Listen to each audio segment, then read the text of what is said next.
They say that when you ask a question, it's like digging a hole, and when you answer it, it's like putting the dirt back in again. We don't say that. They say everything is already known, you just have to be, and you know everything. Just be. Buddhists say that, Zen Buddhists. So there's no need to ask any questions, because everybody knows everything. You just have to be, and then the answers will come. On the highest platform, that has some value. Generally, we're not on the highest platform. So, but generally, our whole process is questions and answers. There's one verse in the first canto of Srimad Bhagavatam, I'm not sure exactly the number, it's in the second chapter, where Prabhupada talks about life as it goes on from day to day. is all about questions and answers. Someone's going to the market, what is the price of this? Question, what is the answer? Someone's asking this question, they ask different types of questions. Some people are asking questions and people are giving answers. So in spiritual life also, questions are a very integral part. Srimad Bhagavatam begins with the sages. 88,000 sages have gathered in order to understand what is the future of the world and how to enact religious principles according to the age of Kali. And they're also asking questions on who is Krishna and what is the process of bhakti in this age. So the whole Srimad Bhagavatam really is about questions and answers. From Mahaparikshit asks questions, Sukadeva Goswami gives answers, Sanakarish, spokesman on behalf of the sages, is asking questions, and Sukadeva Goswami is giving answers. So there's many discussions within the Bhagavatam. Yudhishthira Maharaj, Narada Muni, questions and answers. And Prachetas, Lord Shiva, questions and answers. Questions and answers are all through Shastra. And Arjuna asks Krishna questions, Krishna gives answers. So you'll find that much of Vedic literature is posing questions. Sri Upanishads, Upanishads, his guru is speaking to the disciple is listening and also responding with questions, answering. So there's a lot of what we say emphasis or activity, you might say, on getting answers from questions. And of course, those questions, Sukadeva Goswami praises Maharaj Krishna when he asks that question, what is the goal of life and why do I have to die? Those two questions, when Sukadeva Goswami heard that, he became really animated with happiness, saying your question is beneficial for everyone. It is the most important of all questions. What is the purpose of life and why do we have to die? And so we see how much emphasis questions or answers are in getting, destroying doubts, or just answering those questions which help us move forward towards the goal of life, pure love of God. So we just completed in 4 sessions quite succinctly a shastra that would probably take a lot more than 4 sessions to do. We kind of jammed it in there. But it seemed that we covered most of the major points within the text. The 9 processes of devotional service, the symptoms of each process, the anartha-nivritti, what to be an artist, and what causes us not to remove the anarthas. That was a major thing. Although we have an artist, there's certain other activities which are not, what's the word? They're not, they cause us to continue to keep the anarthas rather than remove the anarthas. And we discussed that. More soporific in hearing and in chanting, and more soporific in remembering and in hearing. Like distraction absorption in other activities during spiritual practices like that. Laziness, lethargy, excess sleep. These are all detrimental in executing the process of anartha-nivritti, getting rid of the anarthas. As we mentioned, the process of bhakti is to follow what is recommended enthusiastically and to very carefully avoid what will continue to keep us in material consciousness or prevent us from awakening spiritual consciousness. So, this session was given by the devotees. I didn't put this in the schedule, they did. So, questions and answers based on what we already heard. I mean, some of you weren't here for the whole session. I think the most interesting class that for me was the first class was what is the nature of bhakti and how bhakti manifests. We discussed that. Bhakti is independent, yet it is causeless, but behind the causelessness there is a cause. What is bhakti in relationship to jnana, karma? Why bhakti doesn't manifest in the hearts of some even though they're exposed to the process of bhakti? And why does bhakti manifest in the hearts of others when they're not even exposed to the process of bhakti?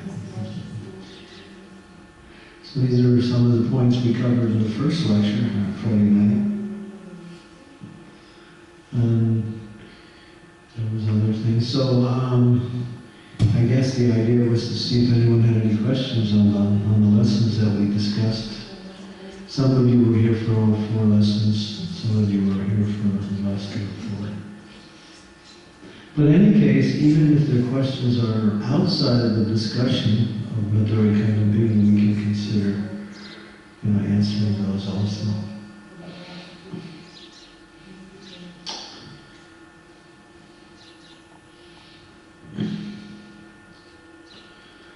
So, any questions?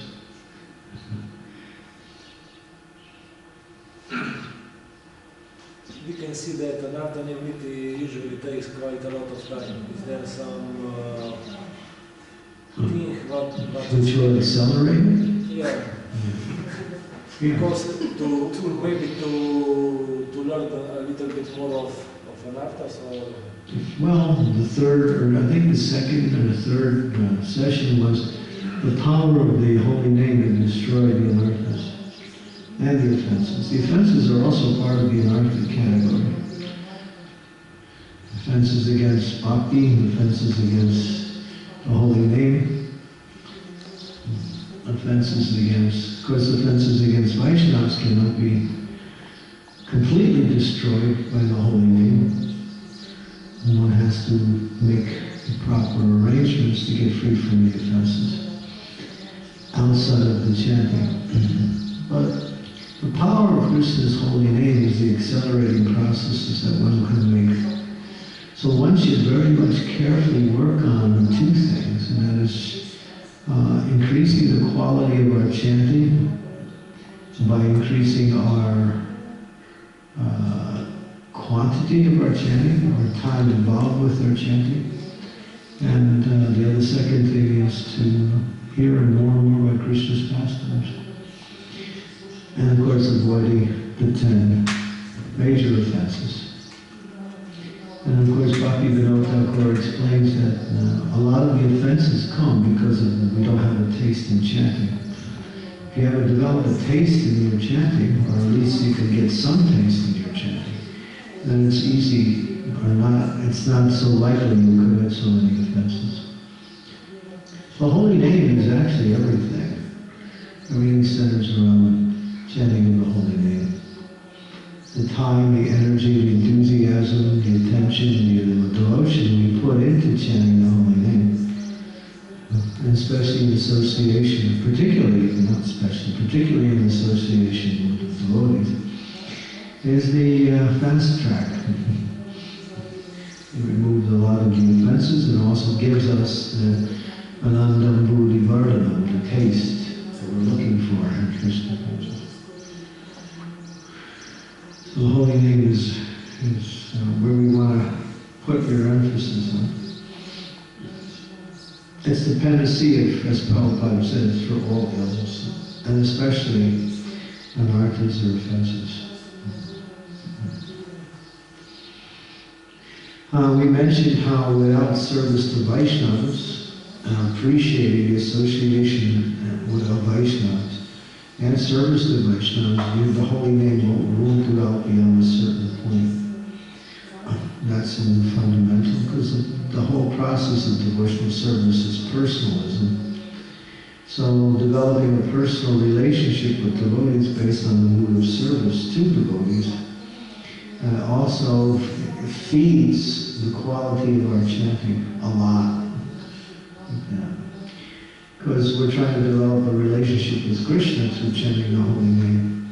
And Krishna's energies are manifested in certain ways, and one of them is his devotees. So that relationship to Krishna extends itself outward to everything, but especially to his devotees. The mood of service is the mood of accepting the mercy of the holy name more and more. Mood of service to Vaishnava. That's the one who is enthusiastic to serve Vaishnavas will always get the mercy of the holy name. And Vaishnava Seva is not something you just do when it's convenient. It's a conscious thing that you should adopt in your process of Krishna consciousness. Think of how to serve Vaishnavas. Make plans to serve Vaishnavas. Arrange your life in such a way as to do service for the Vaishnavas. And then you'll get the special grace of Krishna, and that'll manifest in the quality of your chanting. Unless you are, if you might be doing that, but if you're still very much attached to sense gratification, that will water down the mercy that you get from serving Vaishnavas. So you have to somehow relinquish that mood of attachment to sense gratification. Relinquish the mood means that I don't want it, even though I fall into it sometimes. Still, we shouldn't think that we can enjoy Krishna consciousness and also enjoy material life. It doesn't work. Material life becomes transformed into something spiritual when we are on a certain platform of practice. And everything we do, there's a thing called Gona Bhakti. Gona Bhakti means those activities that are materially expressed, but they're in conjunction with or in relationship with our spiritual practice, like maintaining family or having occupation.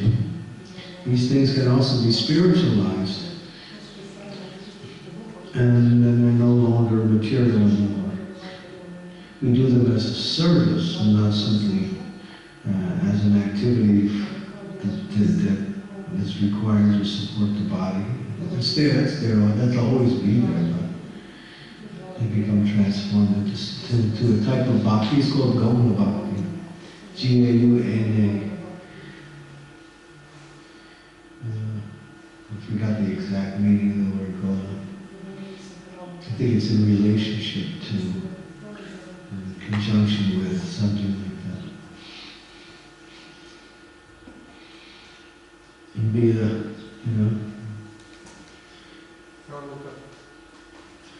Okay, so there's, you look it up.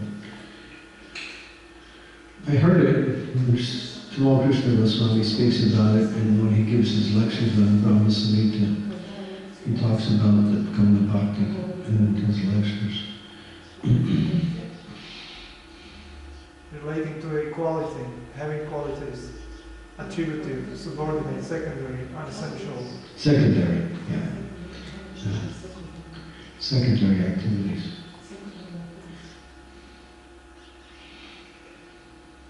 That's a good word, secondary. Subordinate to. But supportive of. Yeah. Your material life can either take you away from Krishna consciousness or bring you closer to Krishna consciousness. Premature responsibility, you might say. Depends. How you develop your consciousness in relationship to that and how you perform that activity also. Okay, so yeah.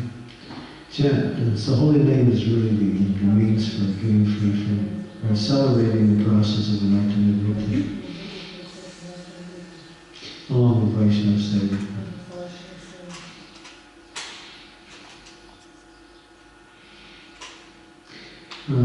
If we just do everything as a feature of activity, that's one thing. But if we actually emphasize certain things, which are the most powerful forms of bhakti, then we can accelerate the process.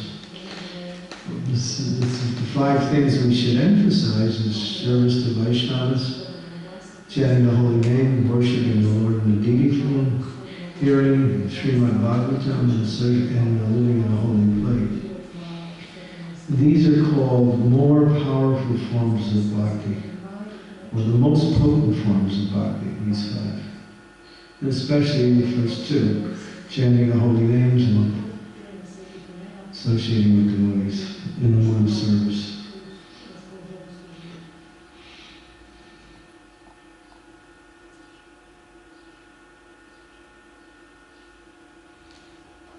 Yes?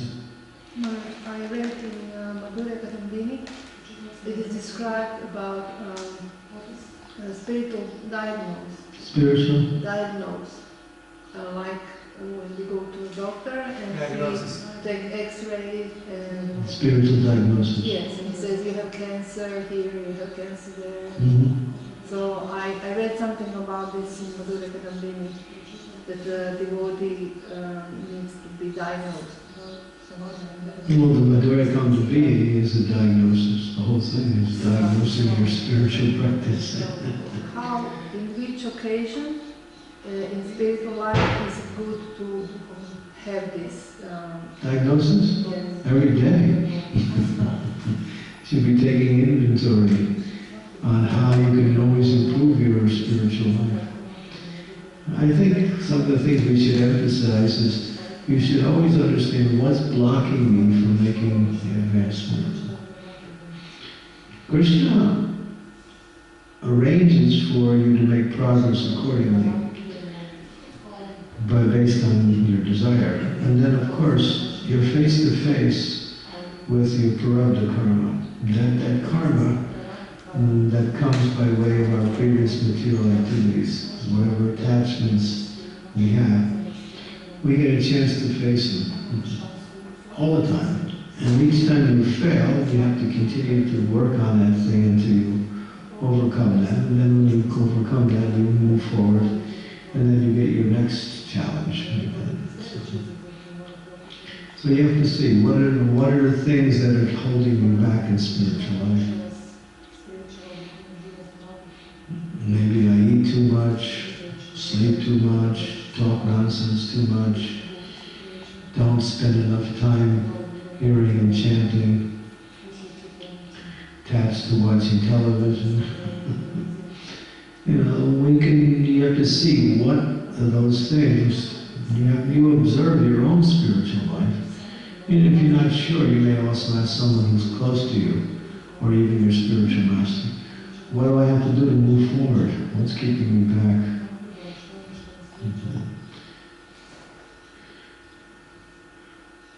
Because you're expected to go from one stage to the next. And you'll see on those sheets the symptoms of each stage are mentioned. So you can look and see what some of the symptoms are and what stage you're practicing bhakti on. With careful reading and careful introspective understanding, you can see, what do I need to do? Where am I?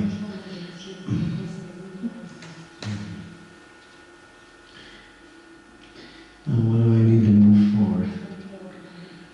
How how is my relationship with other devotees? How is the quality of my chanting? Am I reading Prabhupada's books?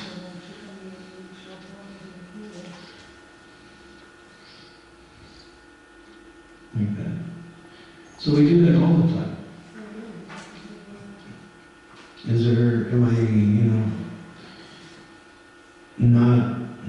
Am I eating too much? Am I eating too little? Krishna says in the Gita, one who eats too much or too little cannot perform yoga. One who sleeps too much or sleeps too little cannot perform yoga.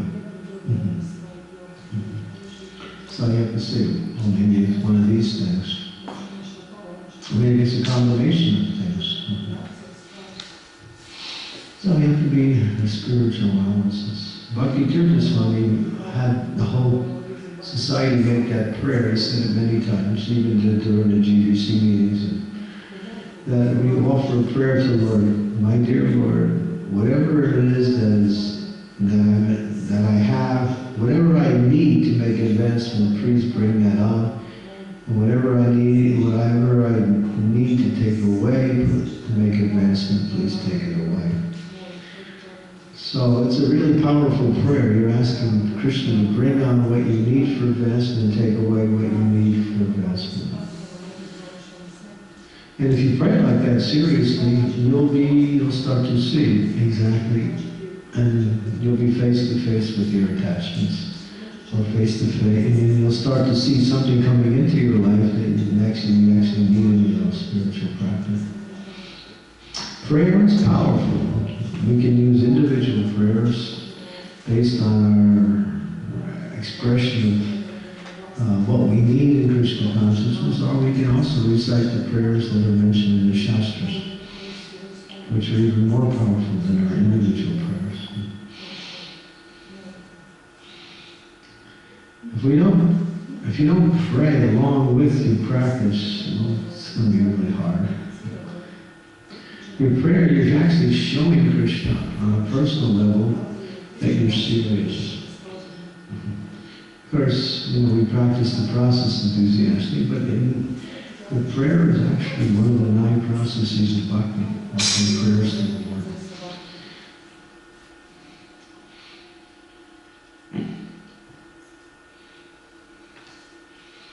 Or do we just go along and just chant some, associate some, eat some prasadam once in a while, meet devotees once in a while, and go back and do whatever else we want? Are we very mechanical and routine about our spiritual life? And then we won't make any advancement. Therefore, Rupa Goswami said, Utsaham nishtayam dharya tat tat karma pavartana asat samgad sara. What was the last? Sarvritti. Yeah, he gives 6 principles of how to make advancement.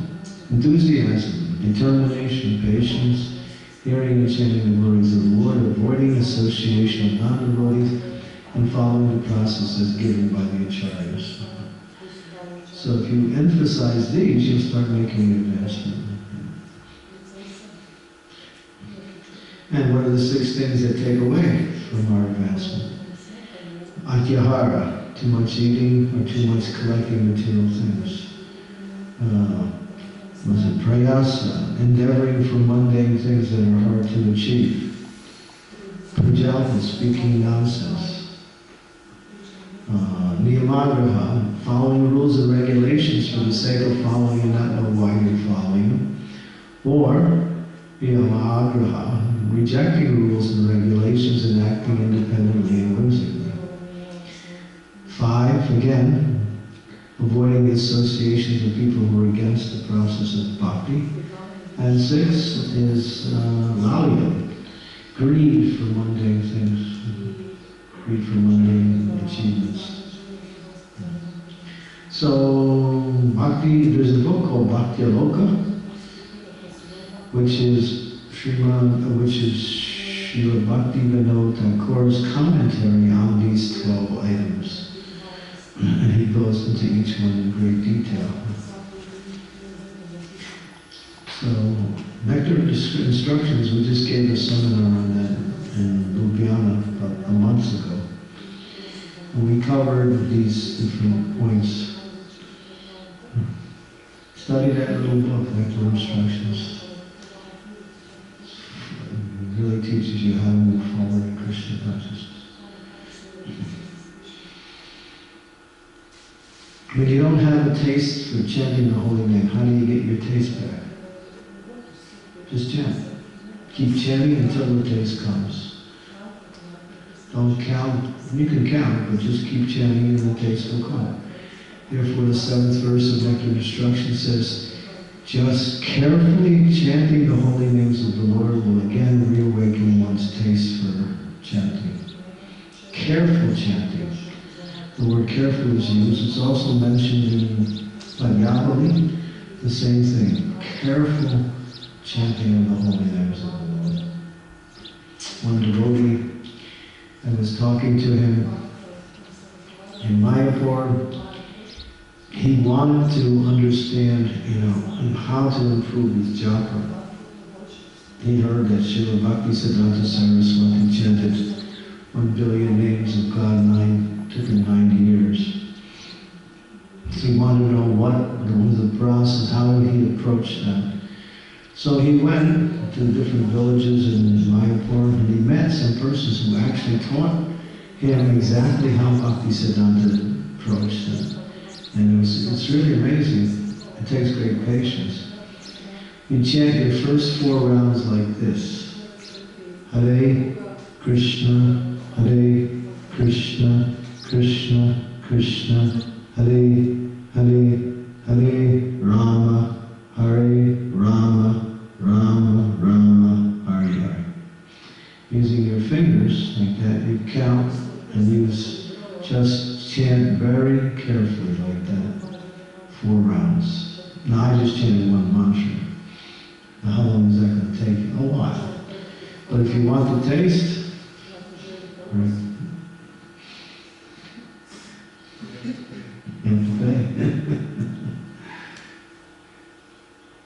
Hare Krishna, Hare Krishna, Krishna Krishna, Hare Krishna, Krishna Krishna, Hare Hare, Hare Ram, Ram Ram.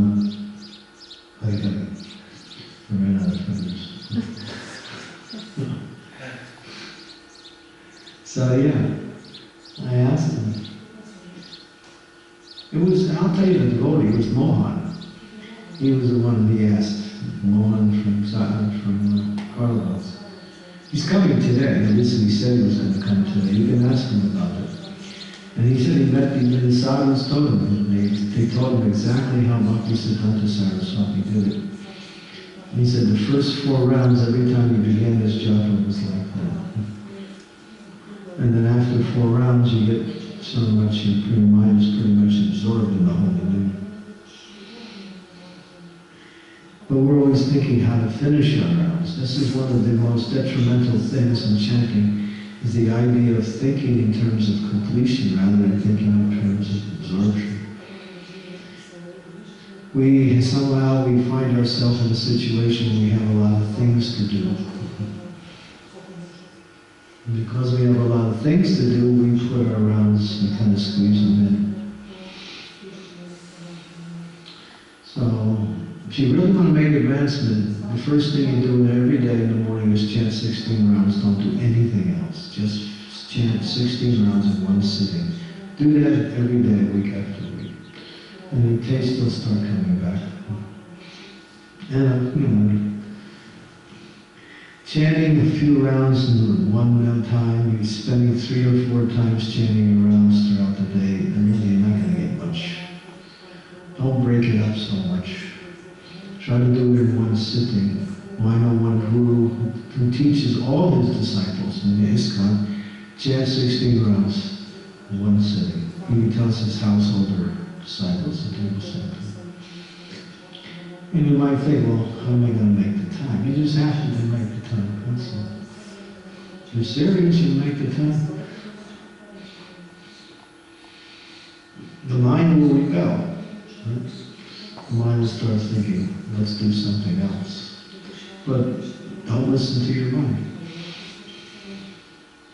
These japa marathons that we have, japa retreats, are meant to do that, to absorb yourself in the holy name, develop a taste for the holy name, and start to appreciate the importance of chanting in that way. The holy name is everything.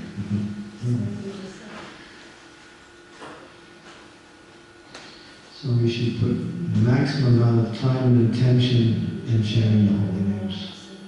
And of course, kirtan feeds japa. If we do kirtan, it'll increase our japa. And if we do japa, it'll also inspire us in kirtan.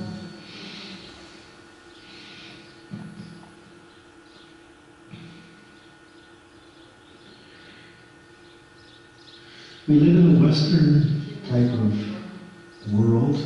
Western world is different than the Eastern world in the sense that things are slower in the Eastern world and people are not so much absorbed in material activities.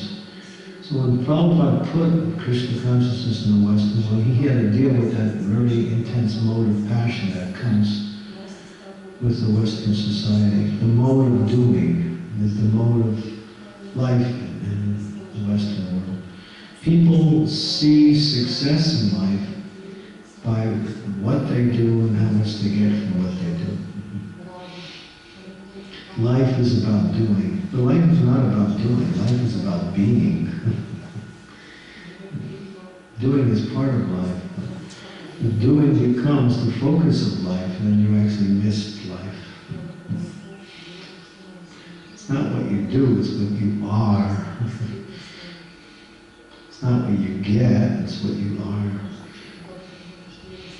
So, getting and doing supports being, but it's not the focus. The focus is developing you as a spiritual being. So, it's not how much you do, it's putting quality in whatever you do. Life gives joy through quality. Quantity, when quality is there, quantity will naturally start to increase more and more. But if life is just quantity and no quality, it's just really hell. And you're just working, doing. We get like that in our Krishna consciousness. We just do. And then we're not getting much taste from what we do because we're not hearing and chanting nicely. And reading and studying Prabhupada's books also.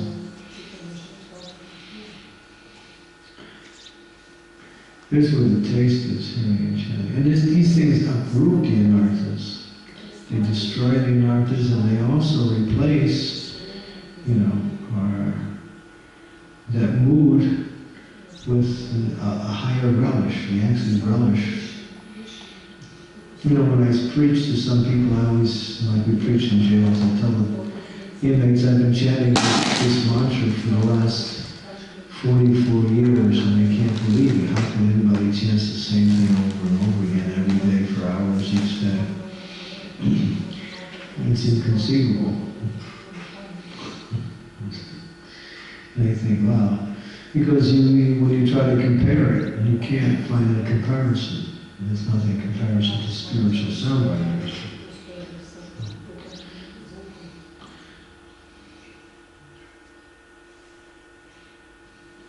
So I think the answer to your question is the holy name. It accelerates the process of anartha nivritti.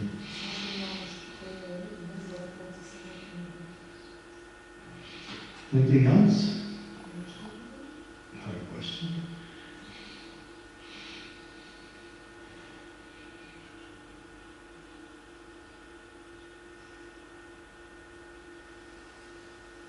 Yes. I didn't attend this whole seminar, but can I ask a question? Of course. You were talking right now about quality. Can we say that the quality, that the things we do, in what quality, like usual day-to-day, are also reflect our quality in chanting, and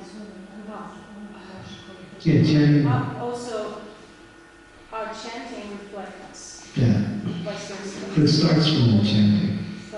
If you want to improve the quality of anything you do, improve the quality of your chanting. Because if that is not being improved, then you may work on other things, but you won't find the same satisfaction in devotional activities unless you are hearing and chanting nicely. Devotional service will become more like work and less like an opportunity to express your devotion to Krishna in everything you do. So it really evolves from our chanting.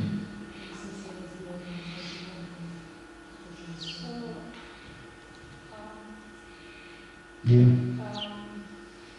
So sometimes we devotees also, like, some of us have to have existential problems. We have to work hard to get some money for basic things. Yeah, day-to-day life. And then we get like frustrated. We don't want to do that. We want to serve Krishna. We want to have time for service. So how do you deal with it? Yeah. Well, the process of Krishna consciousness is simple living. If we get too much involved with the material energy, it becomes hard to practice Krishna consciousness. So you have to somehow or other arrange your life in such a way that you have sufficient time for Krishna. If you don't, you're not going to feel satisfied in either activity, either your spiritual or the material. Life is balance. And there's a time for everything and a quantity to give accordingly. We're usually in Western society, we're a little bit out of balance. We put too much emphasis on family and on material activities, and we squeeze Krishna in there somewhere. So we have to find that balance. If you're not satisfied with your activities in spiritual life, then you realize you're not balanced enough. You're not giving enough emphasis on hearing and chanting and associating. If you're finding some satisfaction, that means you're reaching a nice balance. Material problems don't go away. I was just with one disciple. She had so many things, and she just started decreasing her association and chanting and then working on her problems. And I just told her, the more you do that, you can't solve material problems with material solutions. And that's Lord Maharaja's explanation. Material problems just give you more material solutions give to material problems, just give you more and more material problems. You try to solve one material problem and two more come up. It's just the way life is in this world. It's how things are arranged. So, you can solve material problems by applying spiritual solutions that come by proper hearing and chanting, associating with devotees. When you're associating with devotees, you get so many ideas how to live your life outside of that. It helps you balance that. So life is balance. If you're out of balance, then you have to see how to get back in balance.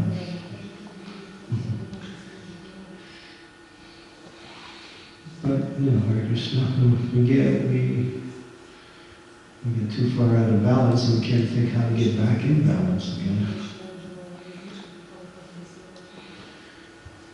So, go to India for a month, take a break, get the batteries recharged, go to holy places, go to a kirtan program, seminar weekend. Recharge the batteries. And then, once the batteries are recharged, it's easier to see things clearly.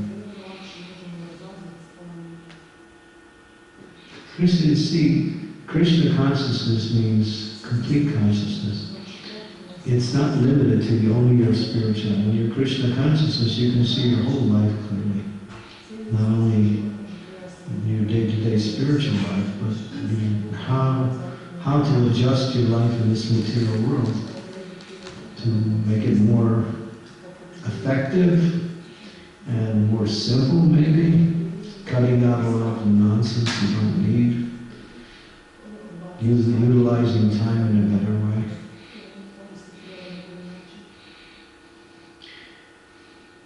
The holy name also provides you intelligence. It provides everything.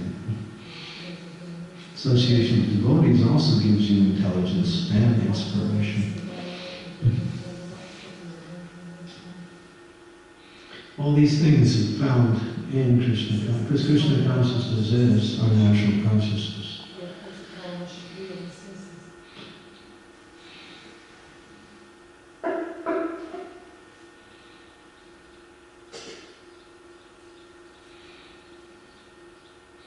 Does that help? Yes. Okay, thank you. Anything else? It is said that we cannot combine. It is said that we cannot combine sense enjoyment and devotional service. And also in Bhagavad Gita it said that we must be regulated in eating, sleeping, working, and recreation. And sometimes this recreation also can be this sense enjoyment, not gross, but subtle. Now we can see that this is helping to our devotional service, and that this recreation is not sense enjoyment. Recreation? I'll answer that question. Well, Prabhupada was asked what is recreation. I think he said dancing.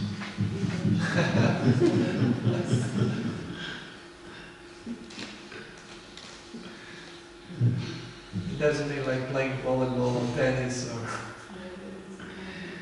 I mean, I'm not a fanatic per se. You can't do a little something like that. But if it becomes an obsession and takes away from your spiritual life, then it's minor.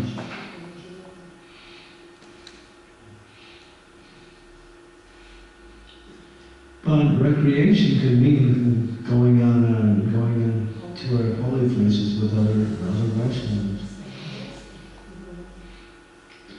Or what else would be recreation? Swimming in Ganges. Huh? Swimming in Ganges. Yeah, swimming. Swimming in the Ganga. What's the holy river around here that you can swim in?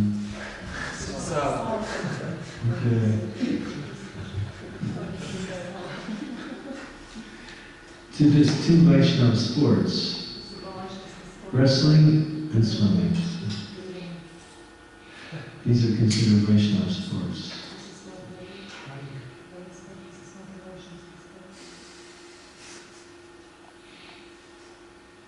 This I ask because some devotees they are saying you cannot be just fanatic, you must do something.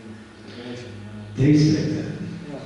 because they're just looking for an excuse. They say if you're fanatical about the right thing, it's good.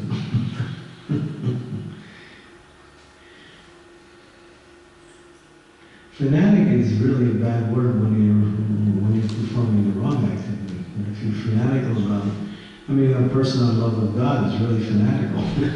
It's like the total fanatic. Krishna fanatic. We're the crazy lovers of Krishna, crazy lovers of Krishna. There's this one rainbow guy, he made that song. Santusi. We're the crazy lovers of Krishna. So, yeah, we go crazy for Krishna. Huh? So yeah, when you found something that's real, you want to really go deeper into it. Krishna consciousness is real.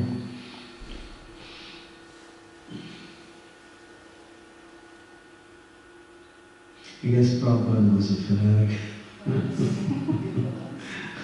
I guess the more advanced you go, the more fanatic you become.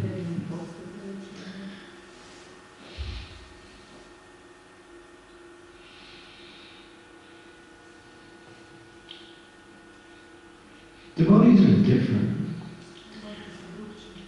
There's that book, Vedanta Psychology, Sulotra Maharaj wrote that. He explains there's different mentalities amongst the devotees also. Some devotees are more inclined to Shastra, and some devotees are more inclined to perform, just activities. There's different natures. There's the Brahminical nature, there's more the Kshatriya nature, there's the Vaishya nature.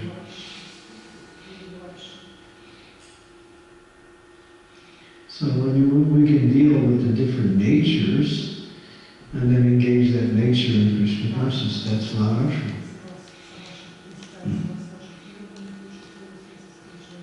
You don't expect everybody to be Brahmins,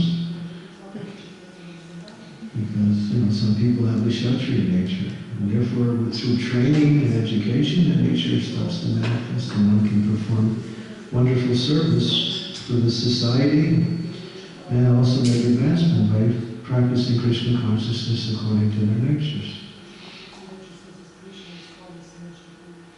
Some devotees can study books, for hours, and others will find it very difficult to do that, although they may do so. Different natures. But whatever nature you have, you can use it in Krishna service. So someone might think you're a fanatic because you have a different nature than they do.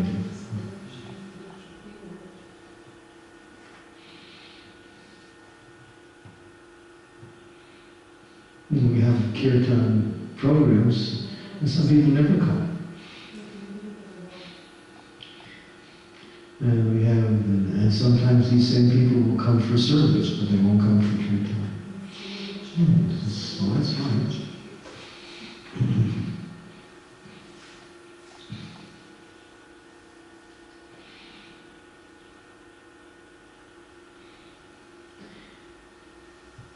Anything else?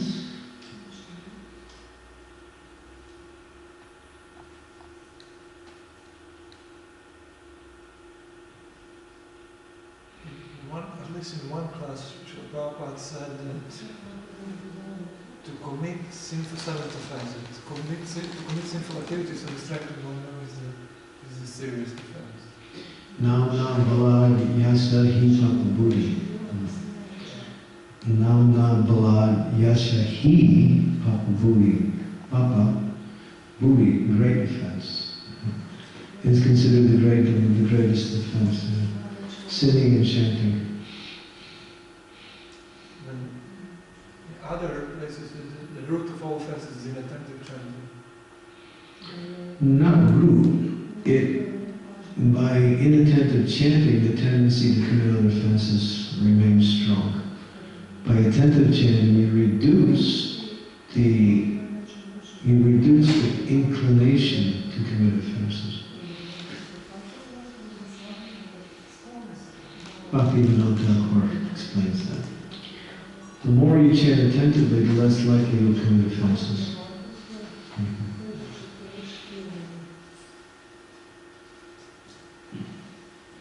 That's basically his saying. He never said it was the root.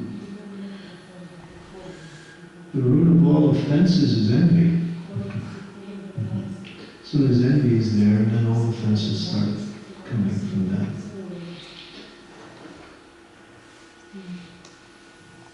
Envy is the root cause of our material existence. Envious of Krishna causes one to fall into the material world and become envious of each other. Competition. One nation wants to, destroy another nation. That's envy. Prabhupada said, animal killing is envy. I don't accept your right to exist. That's envy of that creature. Envy is the root cause of all anarthas descendants and everything. Bhaktivinoda Thakur says that. I don't know where it's written, but I've heard some senior devotees repeat this a few times, so I'm taking it from their words. That in lust, in anger, lust is there. In greed, anger, lust and anger is there. In illusion, lust, anger, and greed is there. In pride, lust, anger, greed, and illusion is there. And in envy, they're all there. So envy is the root. And Prabhupada also says, all these lust, anger, greed, illusion, and pride can be destroyed by performing the antidote for each of these. But envy, there's no antidote for envy except get rid of it. The only antidote for envy is to serve the Vaishnavas. And to be, that's the only antidote for envy. And Prabhupada also writes, this is mentioned in Jamuna's biography. They mentioned twice. Prabhupada told Jamuna, unless you preach, you will not be able to give up envy. Unless you give what you've received, you will remain envious of others. You have to give back. Because life is giving. If we're not giving, we're always going to be unhappy. The more we give, the more we receive, and the more we receive, the more we can give. When Krishna sees you while you're doing service, he gives you more service. And the more you chant, the more opportunities you get from chanting.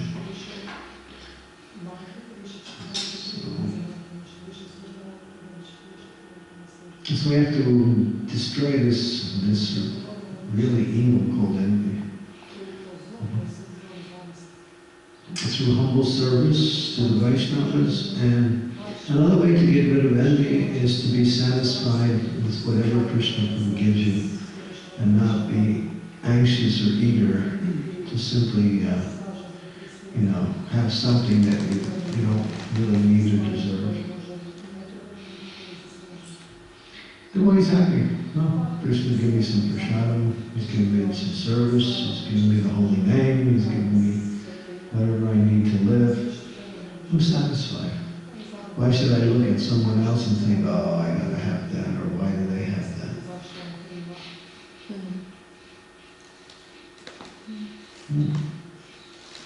One senior devotee said that when you're envious of someone else, it's actually you're envious of Krishna. He said your issue is with Krishna, not so much with that person.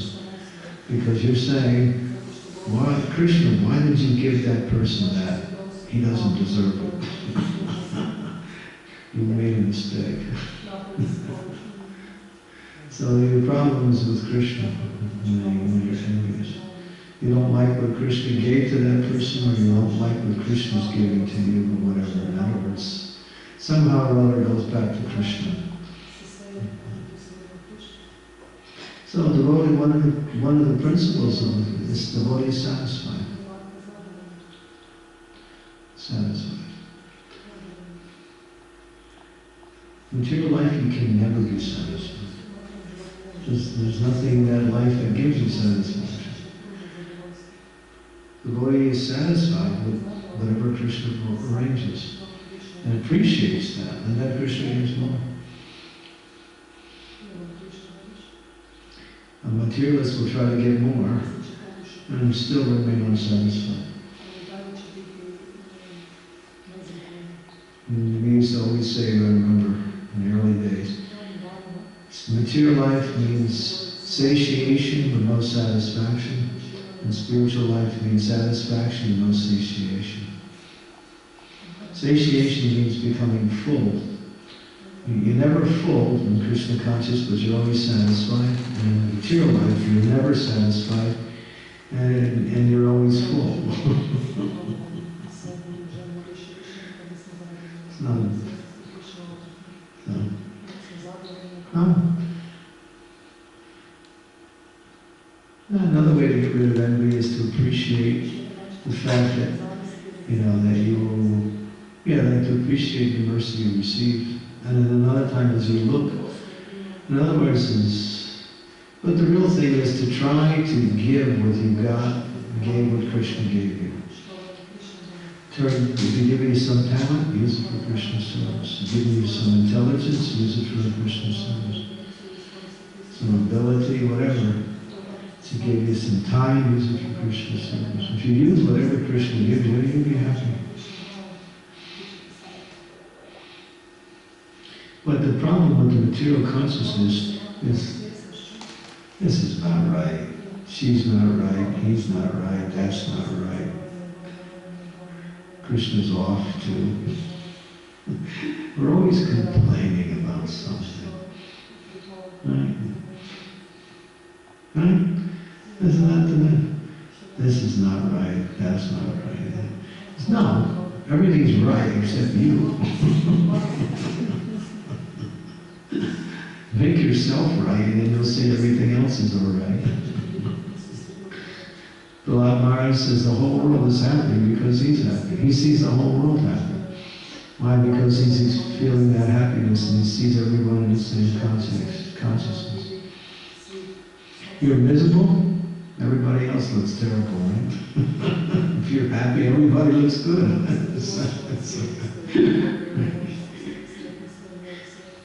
At least to some degree, that's true.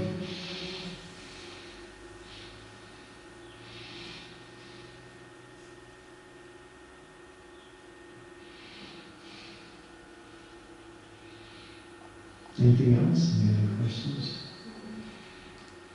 I wanted to add to this question that to commit sinful activities on the strength of the holy name it's like, I mean, it's like impossible mission till we are conditioned or till we are in an articulity stage, because we always commit some, something. No, I can't. That one I can't see. I mean, that's intentional sinning.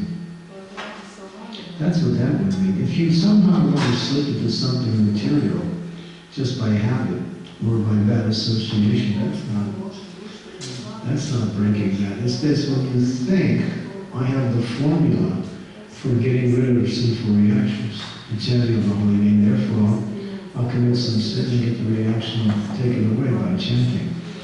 That's the mentality that's considered to be, we say, deviant. And therefore the holy name doesn't work to remove that reaction. No, this is intentional. When you intentionally commit sin. Prabhupada said if you slip due to circumstance or past bad habit, that's not the same. But of course, you try to avoid those situations that cause you to slip. And if you don't try to avoid it after a while, then you'll be slipping each time.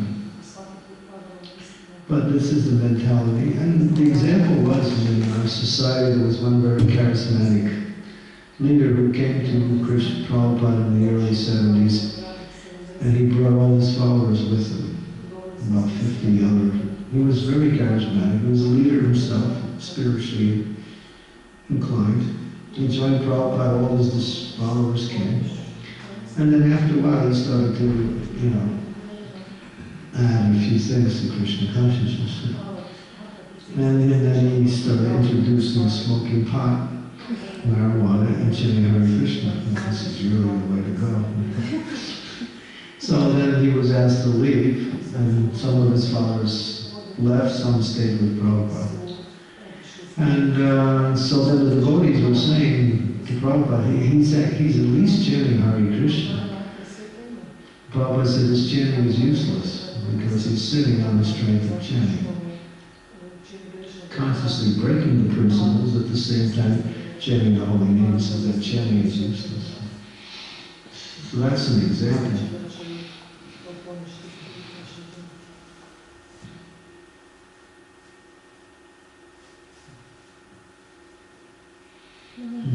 This breaking of the four regulating principles of following, it's actually the blessing of a guru and Krishna. It's more than just our trying and hoping and following. It's more like the blessing of a guru. Is it? What is blessing of guru? that we can follow. And we have four relative principles? That we follow. That we can That we follow. don't break. Oh, we can follow? Yeah. It's Yeah. Mukhan karoti vācam. Krishna says, I am, what is that verse? Asaham asakam chaya, prabhaspi sasi surya, pranava sarva devisha, saddhike purusham yeshu. Saddhike purusham yeshu. Krishna says, I am the ability in all living entities.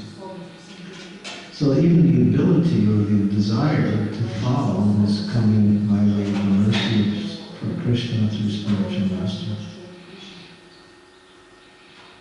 Yeah. If Krishna wants, he can take away that mercy and you fall down quickly. You think, oh, I'm fixed. Don't count on it. And in a minute, he can take everything away and you're left with zero. What happened? You see, it's a process of mercy. It's a process of receiving mercy. Therefore, a devotee is also very much appreciating the mercy. And begging for it and also thanking the Lord for the mercy once it comes. That's Guru's mercy, obviously. It's Krishna's mercy. Krishna is the only mercy, source of mercy, but Guru carries that manifestation of Krishna's mercy in full. And he distributes it.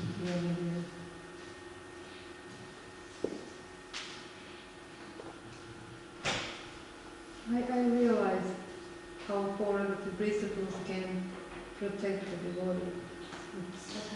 Those four regulative It's a principles. wonderful gift. Yeah.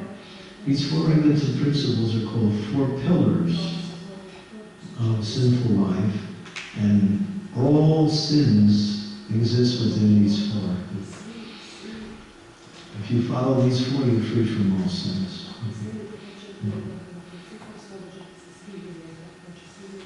Beautiful. Yeah, it's really nice. And in one lecture, Prabhupada, it was December 25th, forgot which year it was, in one little village in India, Prabhupada talks about, he quotes the verse where these four things were mentioned. There's a verse. Can't remember the lecture. It was December 25th, 1974, I think, in one village in India.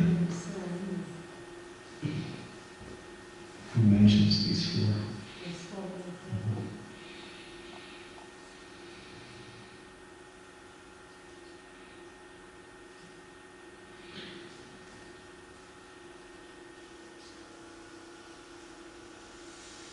That's why Prabhupada, that's why our society will remain strong. He said, if you chant 16 rounds and follow four regulative principles, you'll always be in the best position.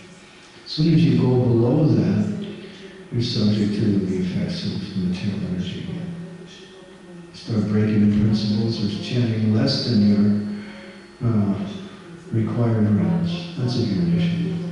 Then you again subject yourself to the hardships of material life. I mean, sometimes people think I can make some concession and, still practice. The concession allows you to continue the practice, but it's also encourages you to come back to the standard. No one's pushed out because they dropped from the standard, but dropping from the standard doesn't mean you create a new standard. It means that you're in a weaker position, mercy is still there, just get back up. It may take some time. But Prabhupada was strong in this because as soon as we compromise these principles, then our whole society our whole movement will fall. This is our strength. 16 rounds forward to principles. This is the strength of our movement.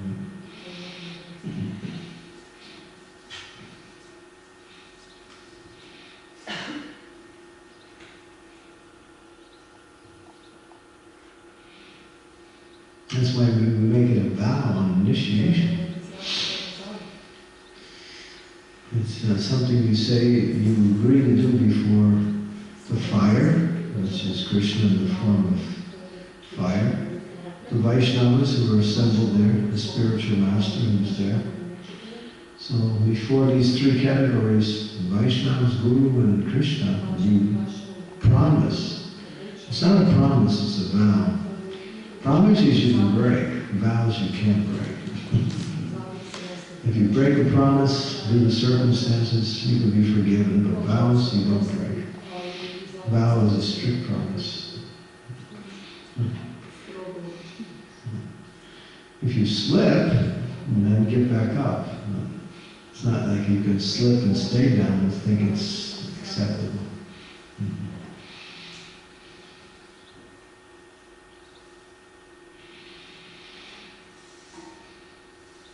Hare Krishna.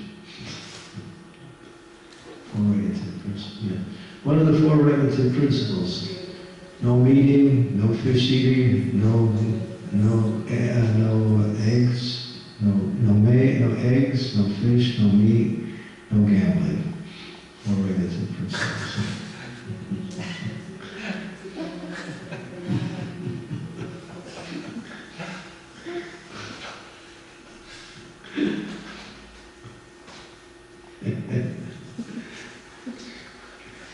Start your own movement.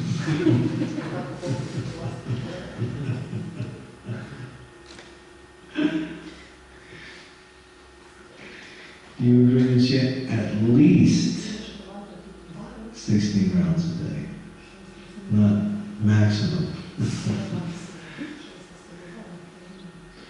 We say that at least. Now the thing is, they're tightening up because so many people have taken initiation and fall away. They're making the rules and regulations and restrictions now for initiation. Now you have to take a harder test. You have to take a pre-initiation 2-day course to qualify yourself for initiation. And so the standard is going up. And in order to get second initiation, you're required to have Bhakti Shastra accreditation. These are all going to be instituted formally by September of this year. It was proposed last year, GBC meeting with a year and a half time in order to institute these policies. September of this year becomes these rules. And so then, and we see so many people took initiation and left. Because they weren't serious enough. So now the process of taking initiation is much stricter.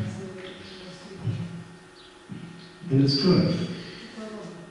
If you're serious, you'll follow. If you're not serious, you won't.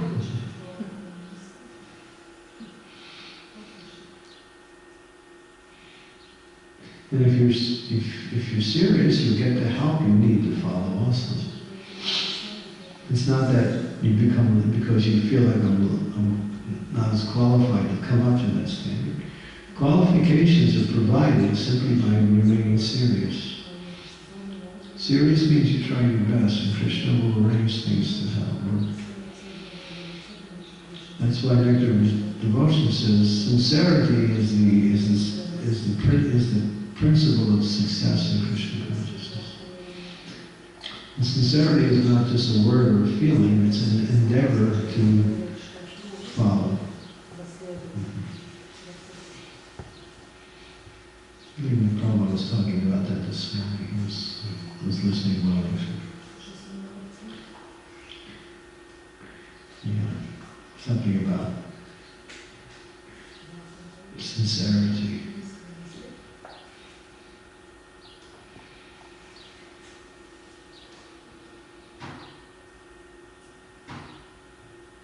Now we're also adding some gurus also ask this for their disciples on initiation. Do you promise to stay within Srila Prabhupada's movement for the rest of your life? Sometimes people go out and decide to go outside the movement and still think they're initiated.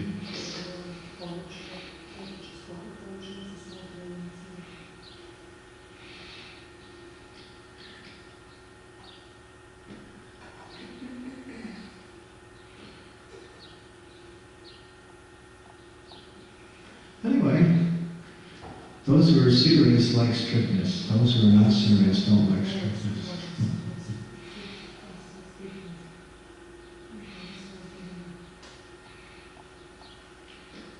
And it's not impossible. Something is impossible, that's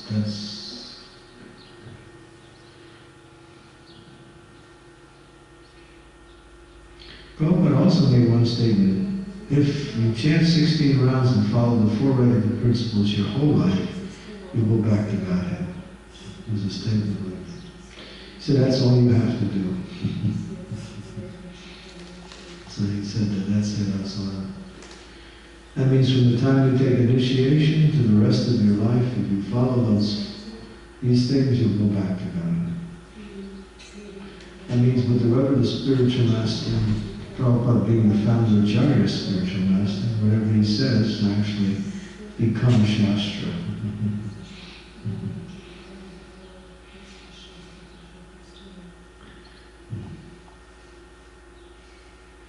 That's mercy. Kali Yuga is a difficult age, right? Very difficult. As one great Christian preacher said, this is the age of mass distraction. You heard the age of mass destruction? Because the age of the mass weapons of distraction.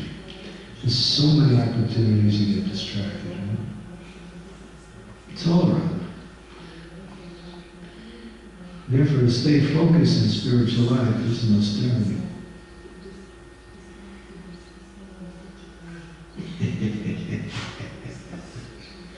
Just to get one distraction. And it's even sometimes in the temple, certain things go on that are distracting. You don't want me to say this. It's not something. Could happen at one of our temples. So yeah, there's so many opportunities for distraction.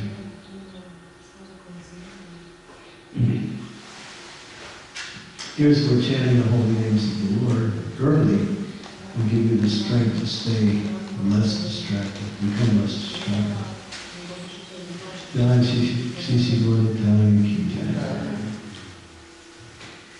Anything else? Any other questions?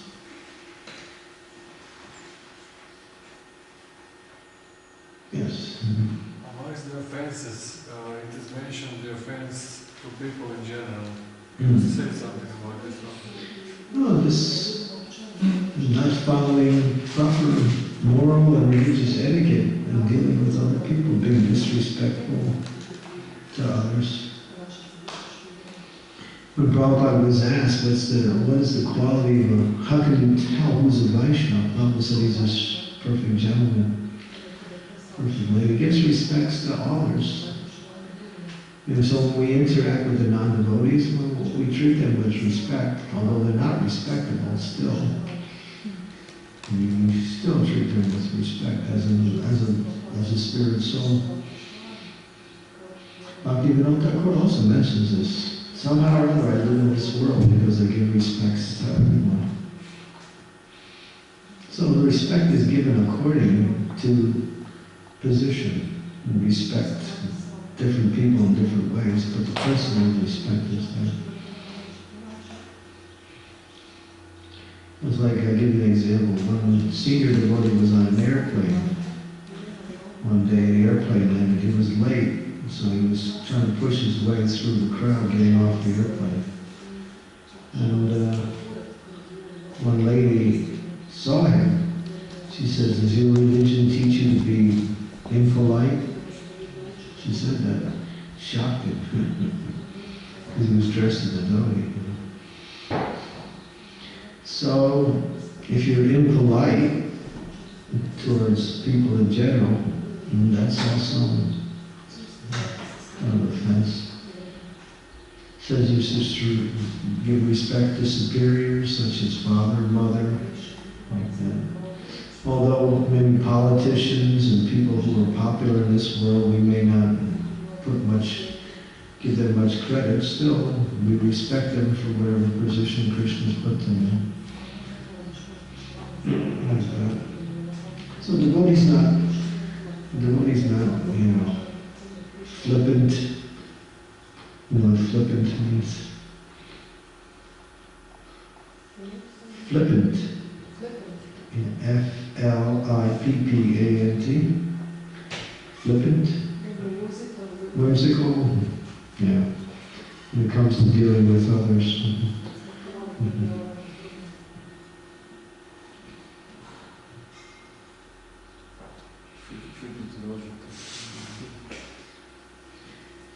So, yeah. There's a kind of a social etiquette that goes on in all countries. Follow that social etiquette.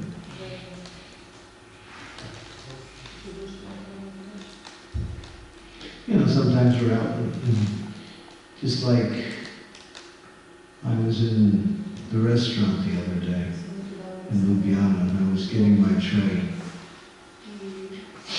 And some girl was behind me in line. I was also in a hurry. So she was more in a hurry than me. And she kind of like indicated that, can she go first? And I said, sure, thank you. I not only let her go first, but I made her feel like it was perfectly okay that she asked. I'm like, well, who are you? I'm in front of you in the line. I'm in a hurry too. You don't know what I have to do. You think like that. So devotees is, will go out of their way to show these little things, or we might say they're not so, they're actually very important. How we deal with others. I mean, in Western countries, you say thank you to people generally when somebody does something for you. Oh, thank you. Wala. How do you say thank you? Walapuna, Alapuna. Thank you very much. Yeah, so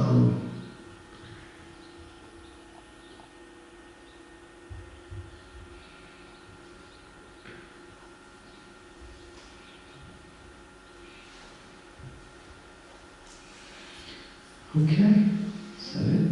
It's 25 minutes to 2. We can stop here. Thank you. Alahuna. Srila Prabhupada ki jai. Hare Krishna. Thank you for the opportunity to speak Krishna.